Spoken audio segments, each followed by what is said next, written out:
The Yida refugee camp is overwhelmed. There were 17,000 people in March and there are now over 55,000. In the face of such a huge emergency, MSF has increased its hospital bed capacity and quadrupled the number of international staff. When I arrived to the camp in June, we had these 3 tents here, and that was the entire hospital.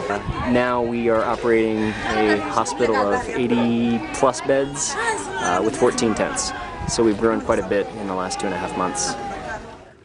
Every week, MSF treats over 3,000 patients who are either hospitalized or receiving outpatient care. The situation has improved and the mortality rate has dropped to 2%. The most common victims are children under the age of 5, as it is they who are the most vulnerable. More than half the children suffering from malnutrition have to be hospitalized.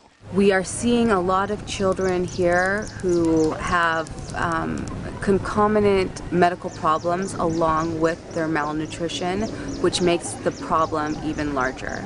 So cases of children coming in under 5 years old with upper respiratory tract infections, conjunctivitis, and a lot of acute watery diarrhea make it very difficult for these young children, these infants, to gain weight and keep that weight on.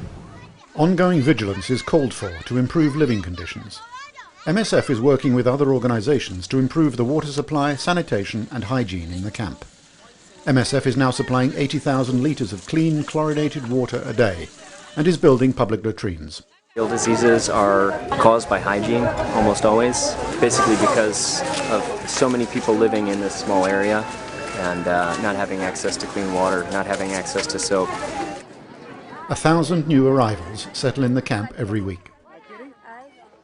MSF has managed to reduce the mortality rate, but it cannot afford to let up because the population in Yida is still living in very poor conditions.